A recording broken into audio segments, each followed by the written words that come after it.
Hello, it's Debbie Gilbert from the Business Awards show, and I'm also the owner of the Best Business Women Awards. And today I'm delighted to be joined by Kylie Anderson, who is an online business strategist and was a silver winner for Best Coach in 2021 in the Best Business Women Awards.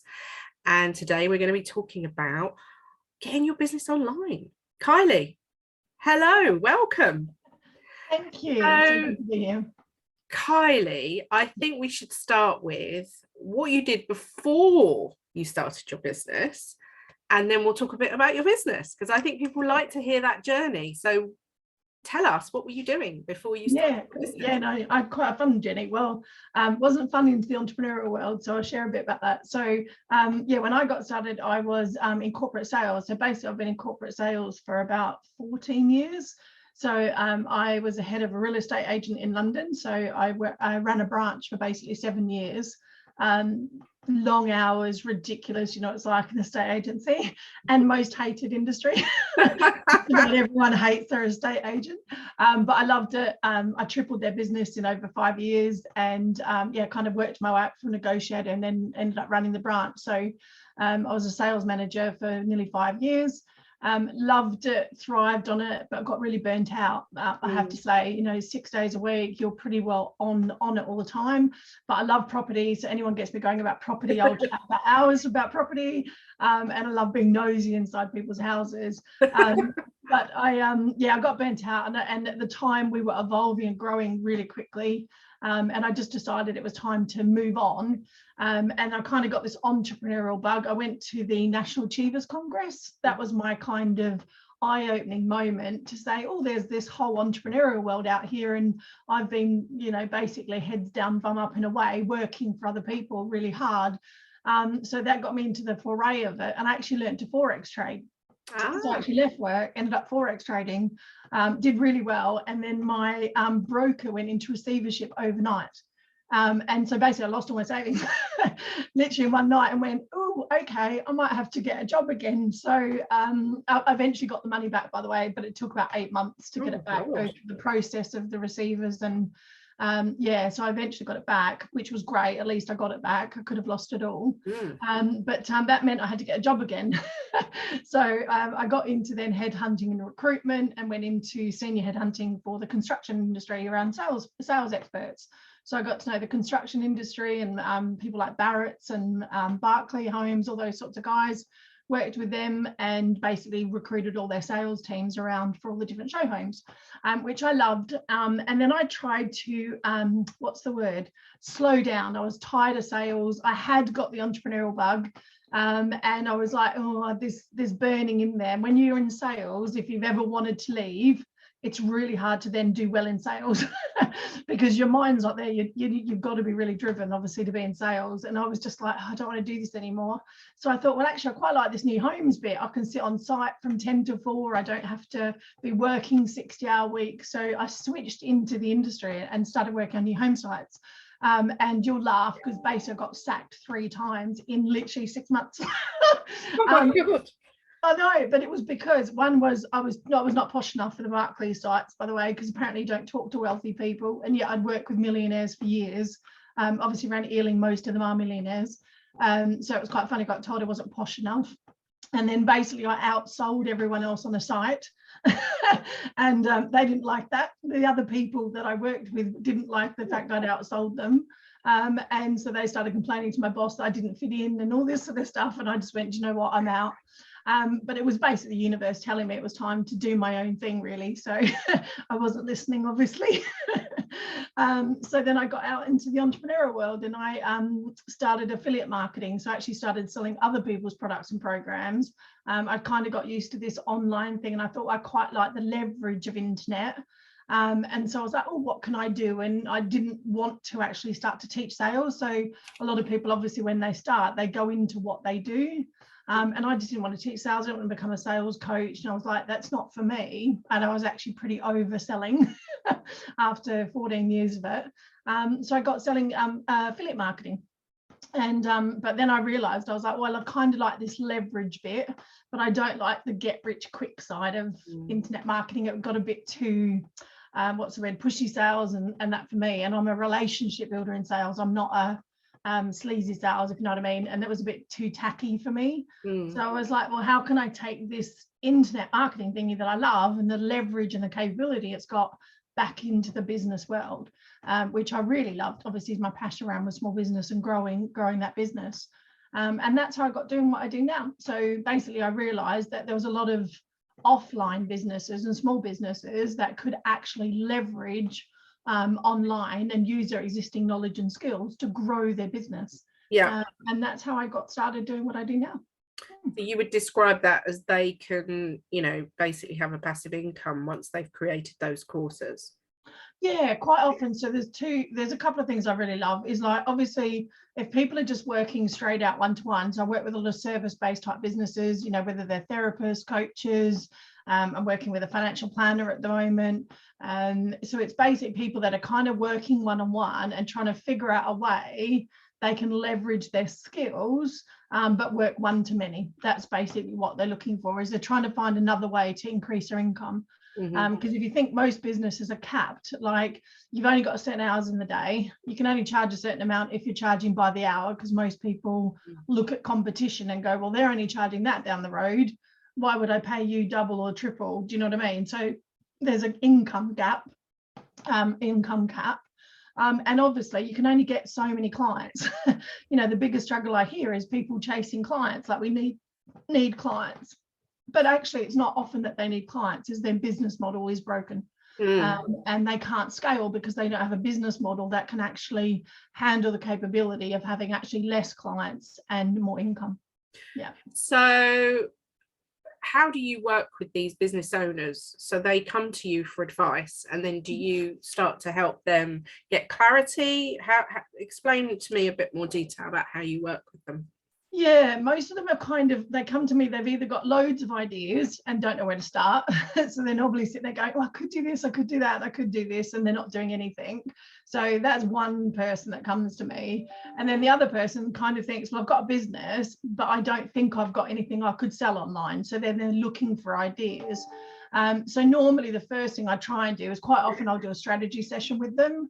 So I do kind of 2 to 3 hour strategies to actually brainstorm their kind of, I guess, in a way, I hate saying that, but it's a 6-figure blueprint. It's like, how can you grow your business online? What types of opportunities are there for what you want to do, and kind of tailor it to them. Because again, it's what do they enjoy doing? What do they think they might like to do? So it's giving them some ideas on the types of models that work really well, but also just, sharing some examples, what people have done before, what I've seen. I've been around the industry now for, like you said, 4 or 5 years. I've seen pretty well every course you could probably get, program. I study them, I get involved in them, I watch them. So I've generally seen someone turn their knowledge into something. So that's the first thing I do, is normally some sort of strategy session, ideally. Or they just join my group program and go, do you know what, I know I've got an idea, I want to potentially get it out there, but I don't know where to start. And that's what my group program does. It takes you step by step on how to actually create and grow an online program. Fabulous. So 5 years nearly that you've been running this business. So what challenges have you come up against? I think the first one was working by myself. Coming from a hardcore sales, where you are in sales teams where you're driven by targets pretty well every day, to then go, oh, I don't have anyone looking over my shoulder, was and I still have days like that. I'm like, no one's watching me. I'm like, I'll just cruise for the day. So I think that was the hardest thing for me. That was the biggest adjustment, I think. So accountability really is one of those. It was just, and I'd gone from such a demanding environment to being at home by myself going, okay, now what? So I think that was the biggest thing. So I think, getting into a routine, getting some accountability is really important. How did you get that accountability? What did you do? Start to work with mentors and coaches myself. So I think that I don't care what anyone does, they should always have a mentor or coach.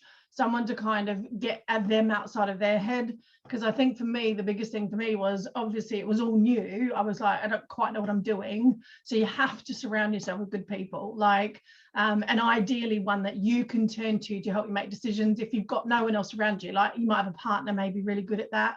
Sometimes I say that's not necessarily a good idea though, because they'll think differently to what you potentially do for whatever you're trying to achieve. So yeah, that was the first thing. It was definitely getting some accountability and having a direction. So I think the biggest problem I see in most businesses, and it was my own for the first couple of years for sure, was not knowing kind of what my bigger picture was. I think people are so caught up in, I just need to make some money, which obviously most people do when they start their business. They need to just make money. But then you're not really taking the action steps to grow. And it wasn't until I started to look at a 3-year and a 5-year plan and kind of know where I was going that actually now everything's doubled and grown faster. So I think that's the big one for me, was gaining clarity and direction of where I wanted to go. So yeah, but yeah, definitely working on my own was a bit of a eye-opening, and still is some days now. I can talk to my 4 walls quite happily by myself, especially with COVID. How have you grown your brand and got people engaged with you? What sort of strategy have you employed for that?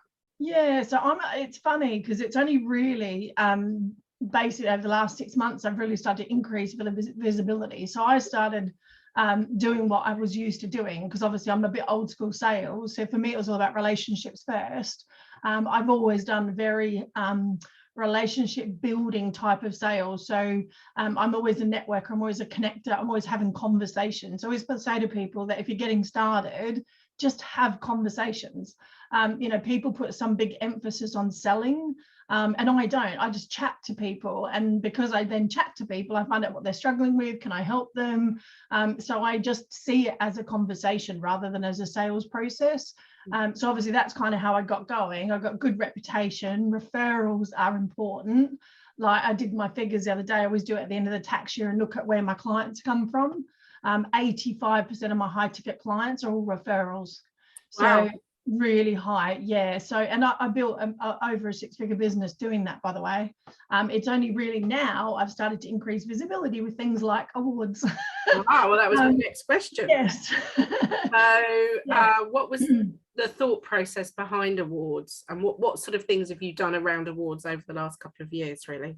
Well, yeah, really, I only really just got started. So I kind of set myself a goal last year, sort of probably mid last year actually, to go, okay, now it's really about expanding my brand and visibility. So I think you can get so far on your own reputation and skills, which is what most people do. You know, it's networking, it's referrals, it's that sort of thing. But if you really want to grow a big business, like my goal is 7 figures this year, then you need to build your brand to go with that. And external validation is obviously always the best. So when you're looking at things like awards, you're looking at press, you're looking at other people for potentially for collaborations, JV partners, things like that. That's the external validation of the industry saying, you know, she's not only saying she's good, by the way, the industry is saying they're good. And that for me is kind of where I set a goal. And you were the first one I went in for. Like, yes. Wow, well done. I know. I was winner, best coach. Amazing. So yes, I was really, really, really. So our awards I had a good year. Form part of your strategy now ongoing. Yes, definitely. And that's the thing. So we were talking about this, weren't we, at the event, saying it was weird because I'd never seen awards for myself as an entrepreneur. It was odd. But yet in the estate agency, we used to run awards all the time. We used to go in for the awards all the time. You had to, you know, to keep above your competitors. So I'd been through the award process, but not connected it with my own business, which was strange until I went, oh yeah, I've done this before. So I then thought back, obviously, what I did in the estate agency days. And obviously for then you do want to be in that, because obviously for small businesses, especially when you've got lots of competition and you want to stand out, it is one of the best ways to stand out, but not just for winning the award, but it's actually the thought process that goes into them beforehand. So you plan a year ahead. You know, we used to plan specific events, specific activities that were going to get us noticed in the awards. So we would say, okay, well, what's going to make us different this year? You know, what are we going to do differently? What are we going to improve on, grow on, or get specific? So actually what happened is our business got better by focusing on the awards, because we always wanted that competitive edge. We were always looking for a reason to win the award. So for me, the awards aren't just about getting the accolade afterwards. It actually helps your business grow. And I hadn't really thought about that till I'd re-entered. So do you think that you had additional visibility from getting a silver award?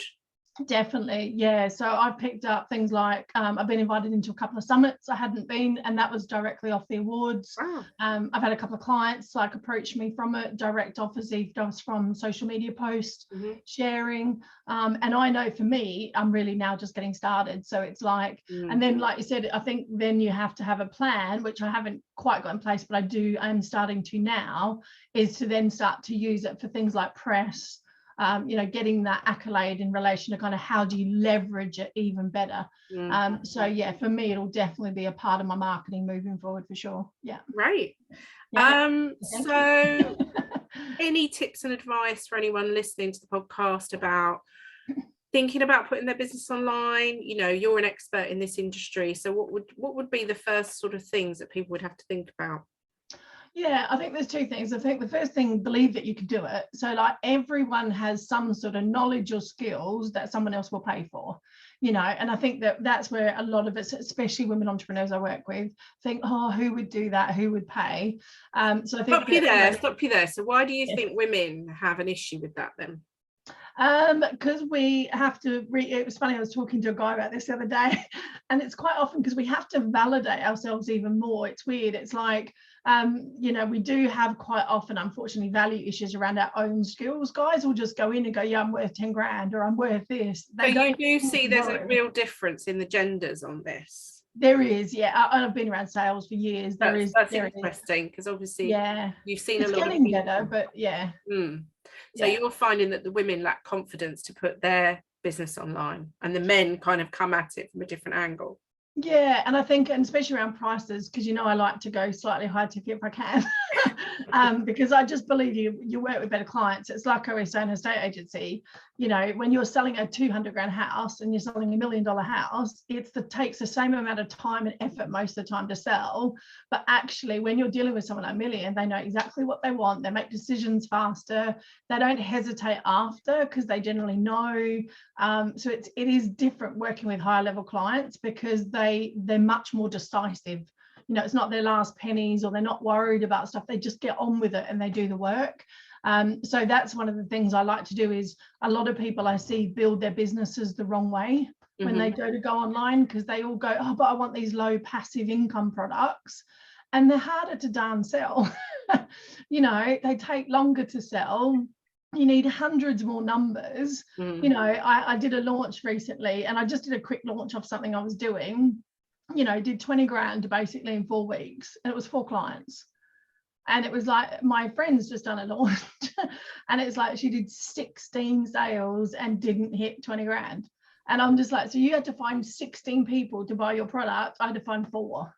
So it's about building more quality, yes, at a better price, which reflects your expertise. And you see a lot of these courses, $29, $59, whatever, £100. So you're saying build more value and create something that people are willing to pay a decent sum of money for, because it's especially at the moment. I think especially at the moment, because there's a real shift in the industry at the moment with online courses, where people are tired of kind of getting the bit of the knowledge, but they're not really getting the results. So people want transformation. When you think about why do people pay for any type of coach or course, it's because they've got a problem they want solved. They just want help. They want to go, okay, I'm here, I'm stuck, I want to get to here, can you help me get there? Whatever that might be, and whatever you're teaching and doing. So if you're not then helping them get there, if it's just a course, quite often they don't get the level of support they need. There's no personalized support, there's no conversations if they get stuck. And of course I think people are a little bit over that in the industry. So there's definitely a shift going on with courses and programs at the moment, for sure.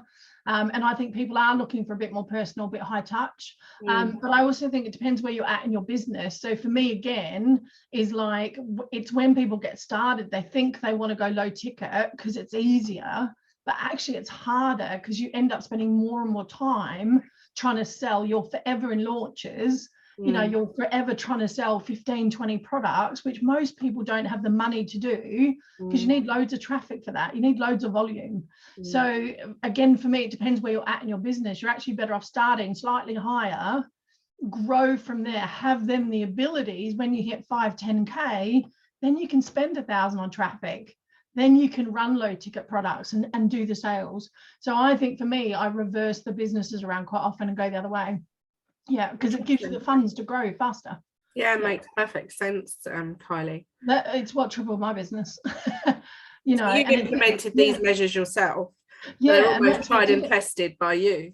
Yeah, and obviously clients I work with now, that's what I do with launches when I'm launching. So I have a done with you service where people pay me quite a lot to work with them to actually launch. But every one of my clients have made their money back and more with their launch in 12 weeks. But what then they've got is a system to grow, to go from there. But again, it's the process. So when I was getting started, I was doing the same. I was doing, you know, a few hour sessions and things like that. And I was just like, this is not working. As soon as I upped my rates, created a better package, I literally doubled my business. I did an extra 100K in 6 months. That's amazing. Well done. And now I've doubled that this year. Brilliant. Yeah. So now this time I'm going to triple it. what's on the plans for 2022? We'll finish up with that. Yeah. So I'm launching a new program called 100K Vision, which I'm launching at the end of Feb. So this might be out after that. Video, we'll put the video up soon. That'll go up as soon. It'll be available anyway. Yeah, that's going to be one of my rolling programs. Yeah. So my goal for that is to really get people started in the right way, helping them to actually create that vision. A lot of people seem to want to do 6 figures. It's a good figure to get your business growth too. So I'm relaunching that program in a different way so that I can actually give back a lot more. So that's one of the things that I'm doing. And then my focus is really on my high ticket. It's my done with you stuff. You know, I get people over the tech hassle, the design hassle. We do it all for them. And that has just proved like that's what's grown this year massively. So I'm looking to expand that and maybe even to a formal agency this year. So we'll see. So you've got a team that helps support you, presumably, getting all this done. I do, What a great service. So they can just put it with you. You'll do it all. They'll provide you, presumably, with the content. Yeah, of course. Yeah, I got, mind you, I'm writing one at the moment, just about written his whole course. But normally it's the structure and the process. I give them the structure, the process, they have the content, but then all the stuff like sales pages and setting up their tech and integration, all that sort of stuff's all done for them. Brilliant. You know, the design of their content, if they're having worksheets, things like that, it's all designed. So they've then got basically a program that's launched in that time period that I work with them. And off they go. Give us a couple of examples of amazing courses that you've been involved with. Yeah, my favorite has to be my first clients that trusted me when I was literally getting started doing the first Done With You project. And that was Steph Taylor from HMO Heaven, and she's got a rent to rent course. And I believe, I don't know yet, but they were meant to hit 1 million this year. And I don't know whether they have or haven't. I haven't found out yet. Just on the course itself. They hit 500K in the first 3 years. Wow. Yeah. So that was my first clients, and they love me. They're like, we would never have got started without you. So that has to be it's always my favorite. They're like, you still talk about us. I was like, I know, but you're my first clients that actually went and launched. So that sort of thing. And then I love sort of working with people that kind of want to make a difference. So I've been helping a financial planner at the moment, Samantha, who's incredible, been doing financial planning for 20 years, but she's really tapped into the power of money with women. And she's kind of like finding, but not really just talking about money. It's actually more finding their true kind of passions, what they really want to do with life, and bringing retirement into today. She hates the word retirement because she's like, I don't want to talk about retirement, but it's more just bringing what you really want to do in retirement into your everyday life now, rather than waiting for retirement. So she kind of helps you find those passions and finds that deep sort of inner work. And so she's launched it alongside her business. And that's the other thing. I think a lot of people think they have to take over their business. And the way that we've structured that, she's launching it alongside her business. It's not affecting her financial planning business at all. No. If anything, it'll help her grow her financial business massively. It will feed the other one. Yeah, because with this leverage of what she's doing with the coaching and the program she's creating, you know, she'll be now speaking around that. She'll get different visibility over and above just being a standard financial planner that anyone can be in a way. So and that's where I think that people don't realize, like, sometimes packaging your knowledge gives you added kind of leverage and difference and uniqueness in the marketplace, that you get noticed. You know, I worked with a girl in Dubai who's a real estate professional in Dubai, but she launched a program called the Social Millionaire, and that's her helping people use social media to actually sell more properties. But what it's done is actually given her a unique expertise in the marketplace. So it's not only brought her more clients, but actually now she's getting noticed on big stages. So she's already been approached by 2 people in the US for go and speak on their stages around social media, around real estate. So you can imagine what it's doing to her real estate business. Yeah, and that's where people, I don't think, have tapped into the leverage of what a course can do. It's like they think it's just a course, and it's like, no, it positions you as an expert. Yeah. A bit like a book used to, really. Yeah, and awards also like positions you as an expert as well. So just to wrap up, if Yes. someone's listening to this and thinking, should I enter awards or not? What would your one sentence, that's all I need, of your advice? That's easy, 100%. I would say get some help potentially writing the first one. I do put mine down to Rachel at Awards because she helped me write mine. So don't hesitate to get a bit of help writing. But 100%, it builds not only your credibility, expands visions, but also there's whole stuff around it. Collaboration, you know, like you said, press. It's not only the accolade of actually the award, it's what goes with that as well. So 100%, just don't even think about it, really. And have fun with it, though. There's a lot of competition out there. There is, I know. Yeah, well, it's have been fun though, it's good. Absolutely brilliant talking to you today, Kylie. I'm darling. sure that you may have put a few light bulbs on for our listeners who are now thinking, could I put my business online? And we will be dropping Kylie's details, if you are watching the video, into the YouTube comments. And if you're listening on our podcast, you will get that information in our show notes where you can contact Kylie and have a conversation. So great alliteration there, Kylie and conversation. I think it goes quite nicely. Lovely. Thanks for joining me today, Kylie, and good luck with your so much. launch. And we shall look forward to watching your progress. Thank you. Wonderful. Thank you, my darling.